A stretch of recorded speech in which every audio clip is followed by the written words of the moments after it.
Party Nirmal జిల్లా committee ఆధ్వర్యంలో పెంబి మండలం యాపల్గూడ నుంచి జిల్లా కలెక్టరేట్ వరకు 75 కిలోమీటర్లు పాదయాత్ర నిర్వహించాలని చెప్పి నిన్న ప్రారంభించినాం యాపల్గూడ వద్ద.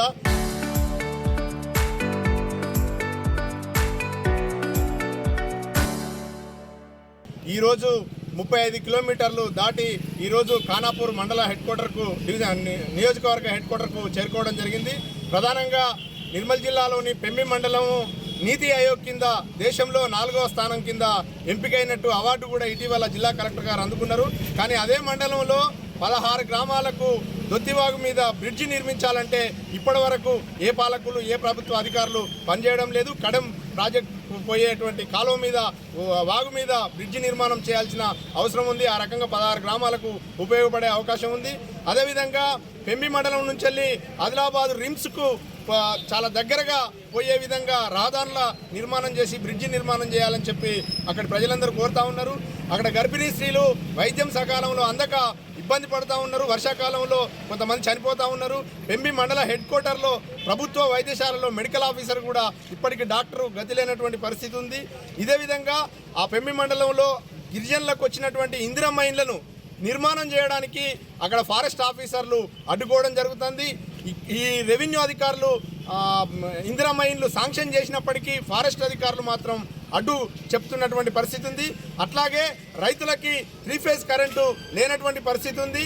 ఒక 15 గ్రామాలలో కేవలం ఒక్కటే బోరున్నది, మంచినీళ్ళు తాగడానికి మాత్రమే ఉన్నాయి. మిగతా స్నానం చేయడానికి వాళ్ళు నిత్యావసర వస్తువు వాడుకోవడానికి వాగులకు పోయి ఇప్పటికీ నీళ్లు తెచ్చుకోవాల్సిన పరిస్థితి కనబడతా ఉంది.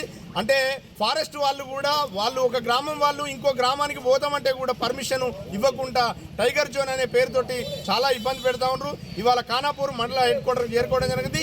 ఈ ఖానాపూర్ హెడ్ క్వార్టర్లో కూడా కొన్ని సమస్యలు మా దృష్టికి వచ్చినాయి. ప్రధానంగా ఇక్కడ డిగ్రీ కళాశాల అనేది లేకపోవడంతో ఇక్కడ విద్యార్థులు చాలా ఇబ్బందులు పడుతూ ఉన్నారు. ముఖ్యంగా మహిళా విద్యార్థినులు చాలా ఇబ్బందులు పడి ఉట్టూరు దాకా పోవాల్సిన పరిస్థితి, నిర్మల్ దాకా పోవాల్సిన పరిస్థితి ఉంటుంది. కాబట్టి ఇక్కడ ఎమ్మెల్యేకి కూడా ప్రైవేట్ డిగ్రీ కళాశాలలు ఉన్నాయి, కానీ ప్రభుత్వ డిగ్రీ కళాశాల నిర్మించడానికి కృషి చేయడం లేదు. అదేవిధంగా 100 పడకల ఆసుపత్రి నిర్మాణం చేయాలనేది డిమాండ్ ఇక్కడ ప్రజల నుంచి ఉంది. అట్లాగే ఇంత పెద్ద నియోజకవర్గ హెడ్ క్వార్టరు ఈ నిర్మల్ జిల్లాలో 2 రెవెన్యూ డివిజన్లు ఉన్నాయి. దీన్ని కూడా రెవెన్యూ డివిజన్ చేయాల్సినటువంటి అవసరం ఉంది. ఇట్లాంటి సమస్యలు మా పాదయాత్ర దృష్టికి చాలా వస్తూ ఉన్నాయి. వీటన్నిటి పరిష్కారం కోసం రేపు మా పాదయాత్ర నిర్మల్ చేరుకుంటుంది. నిర్మల్ కలెక్టరేట్ వద్ద పరిష్కారం కోసం ప్రయత్నం చేస్తాం. లేకపోతే అక్కడే దీక్షకు కూర్చుంటామని చెప్పి కూడా ఈ సందర్భంగా హెచ్చరిస్తూ ఉన్నాం.